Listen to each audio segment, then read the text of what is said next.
नीट UG 2026चे application form भरणं सध्या चालू आहे। बहुतांश विद्यार्थ्यांनी आपले ॲप्लिकेशन फॉर्म भरलेले आहेत।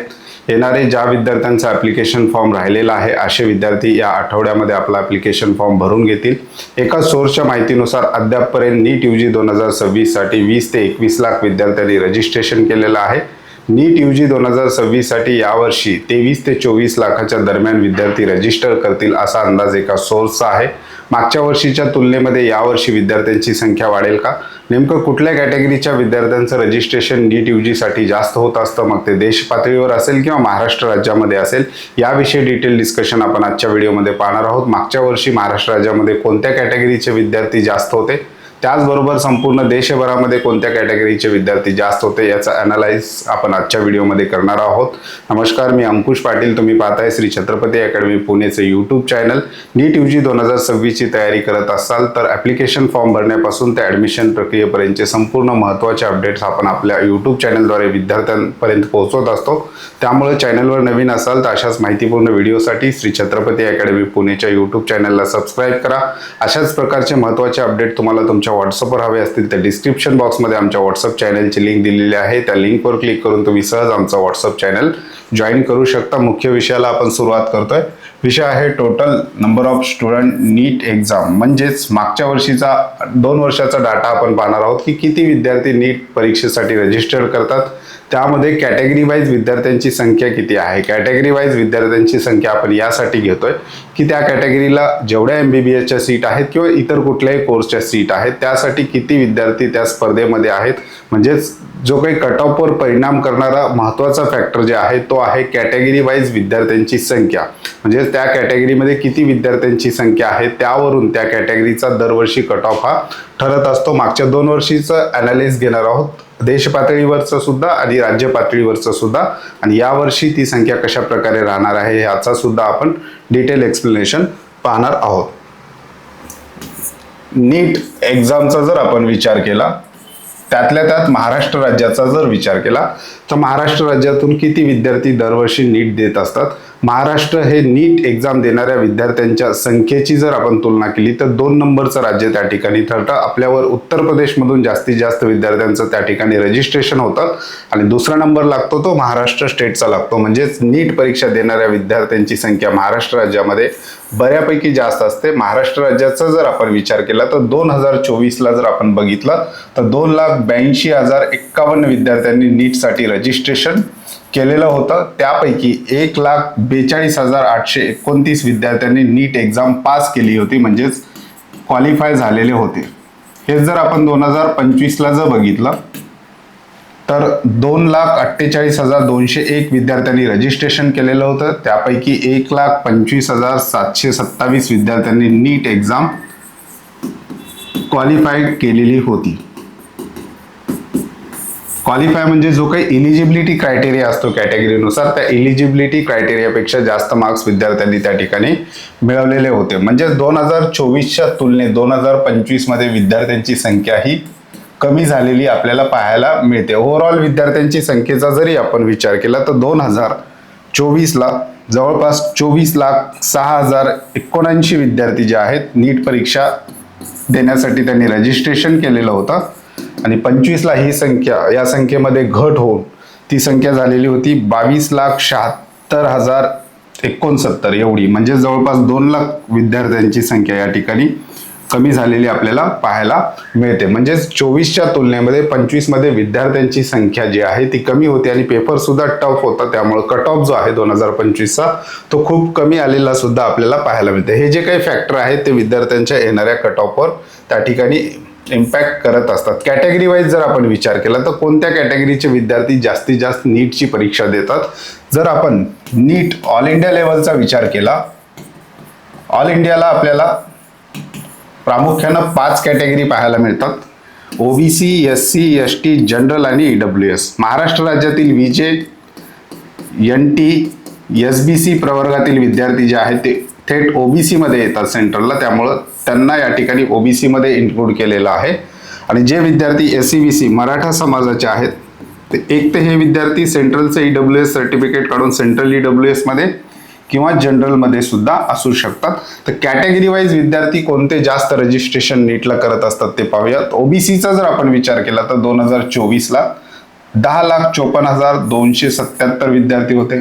25चा जर आपण विचार केला तर 9,48,507.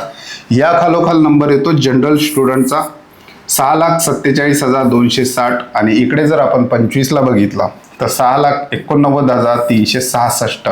म्हणजे सगळ्यात जास्त विद्यार्थी जर कुठले आपल्याला पाहायला मिळतात तर ओबीसीचे जे विद्यार्थी आहेत ते नीट परीक्षेमध्ये जास्तीत जास्त रजिस्ट्रेशन त्यांचं होत असतं. स्टेटमधले काही जे काही कॅटेगरीज आहेत ते सेंट्रलला ओबीसी येतात, त्यामुळे सेंट्रलला यांची संख्या आपल्याला मोठी झालेली पाहायला मिळते. महाराष्ट्रामध्ये नेमकं कसं चित्र असतं ते आपण पुढील स्लाइडमध्ये पाहणार आहोत. बाकी कॅटेगरीचा जर आपण विचार केला एससी कॅटेगरी 3,56,727 2024ला आणि 25चा जर विचार केला तर 3,33,646. जवळपास 3-3.5 लाखाच्या आसपास एससी कॅटेगरीचे विद्यार्थी या ठिकाणी असतात. एसटी कॅटेगरीचा जर आपण विचार केला 1,57,115 2024ला आणि इकडे जर बघितलं 25चा जर आपण विचार केला तर 1,50,224.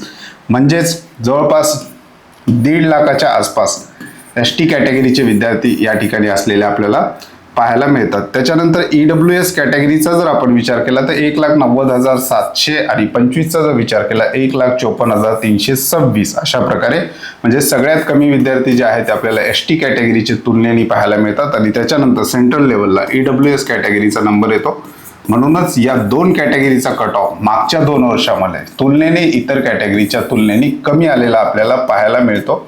कारण ईडब्ल्यूएसचा कट ऑफ कमी होण्यामागे बऱ्याचशा गोष्टी त्या ठिकाणी आहेत. बऱ्याचशा ईडब्ल्यूएस मध्ये असणारे प्रवर्ग त्यांना त्यांच्या राज्यामध्ये सेपरेट आरक्षण त्या ठिकाणी मिळालेलं आहे. उदाहरणार्थ महाराष्ट्राचं जर आपण बघितलं तर एसईबीसी हा मराठा समाजाला देण्यात आलेला आरक्षण आहे.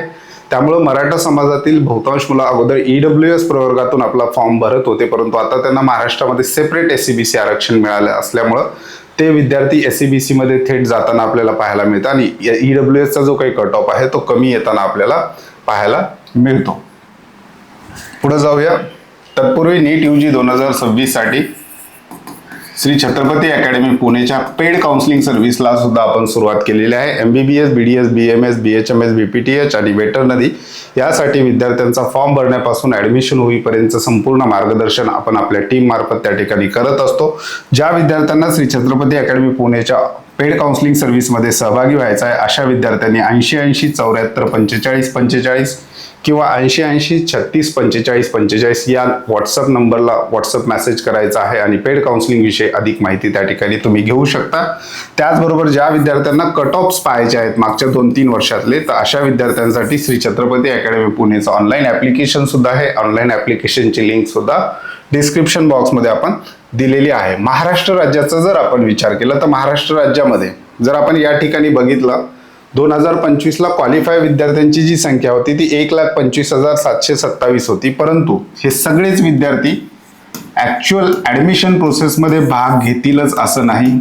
म्हणजे 1,25,727 पैकी फक्त 60,021 विद्यार्थ्यांनी MBBS, BDS, BMS, BHMS, veterinary, physiotherapy या प्रोसेसमध्ये त्यांनी भाग घेतलेला होता. बाकी विद्यार्थ्यांनी इतर फील्ड त्या ठिकाणी निवडलेली होती. म्हणजे जेवढे विद्यार्थी क्वालिफाय होतात त्याच्या जवळपास अर्धे विद्यार्थीच या प्रोसेसमध्ये भाग त्या ठिकाणी घेत असतात. 60,021 विद्यार्थ्यांनी मागच्या वर्षी काउन्सिलिंग प्रक्रियेसाठी म्हणजे प्रवेश प्रक्रियेसाठी स्टेट कोट्याच्या रजिस्ट्रेशन केलेलं होतं.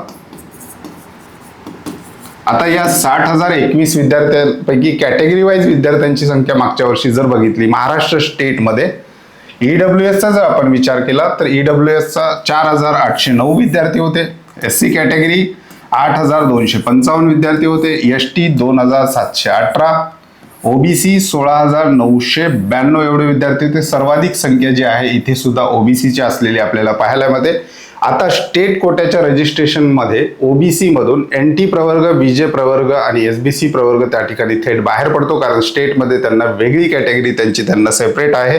NT1चा विचार केला तर 1,421 विद्यार्थी होते. NT2 3,140 विद्यार्थी, NT3 2,964 विद्यार्थी, बीजे 2,040 विद्यार्थी, एसईबीसी 5,963 विद्यार्थी या ठिकाणी असलेले आपल्याला पाहायला मिळतात. इथे सुद्धा ओबीसीची जी काही संख्या आहे विद्यार्थ्यांची ही जास्त असलेली पाहायला मिळते. आपण ऑल इंडिया लेवलवर सुद्धा पाहिलेलं होतं, ओबीसीची संख्या जास्त होती. स्टेट लेवलला सुद्धा ओबीसीच्या विद्यार्थ्यांची संख्या जी आहे ती जास्त असलेली आपल्याला पाहायला मिळते. सगळ्यात कमी संख्या जर कुठली असेल तर ते आपण बघितलं तर या ठिकाणी NT प्रवर्ग आणि ST प्रवर्ग यांची संख्या जी आहे ती सगळ्यात कमी असलेली आपल्याला त्या ठिकाणी पाहायला मिळते. हे झालं कॅटेगरी वाईज. बाकी जे काही उरलेले विद्यार्थी आहेत ते जनरल कॅटेगरीमधून त्यांनी आपलं रजिस्ट्रेशन केलेलं होतं. विद्यार्थ्यांची संख्या यासाठी आपण आज डिस्कस केलेली आहे की कॅटेगरीच्या विद्यार्थ्यांची संख्या किती आहे, त्या कॅटेगरीला सीट किती आहे, यावरून त्या कॅटेगरीचा कट ऑफ त्या ठिकाणी ठरत असतो. यावर्षीचा अंदाज जो आहे एक्सपर्ट वेगवेगळ्या न्यूज पोर्टलवर किंवा वेगवेगळ्या कोचिंग क्लासेसच्या वेबसाईटवर येणाऱ्या माहितीनुसार जवळपास 23 ते 24 लाखाच्या दरम्यान नीट UG 2026 ची परीक्षा देणाऱ्या विद्यार्थ्यांची संख्या असू शकते. आणि हे जे काही या दरवर्षीप्रमाणे याही वर्षी ओबीसीच्या विद्यार्थ्यांची संख्या ही जास्त असण्याची शक्यता आहे. येणाऱ्या व्हिडिओमध्ये आपण पाहणार आहोत की कॅटेगरी वाईज किती विद्यार्थी आहेत, त्याचबरोबर कॅटेगरी वाईज MBBSच्या सीट किती आहेत याविषयी डिटेल डिस्कशन आपण येणाऱ्या व्हिडिओमध्ये पाहणार आहोत. तुर्तास आजच्या व्हिडिओमध्ये आपण इथेच थांबतोय. पुन्हा भेटूयात आणखी एका नव्या आणि माहितीपूर्ण व्हिडिओमध्ये. धन्यवाद.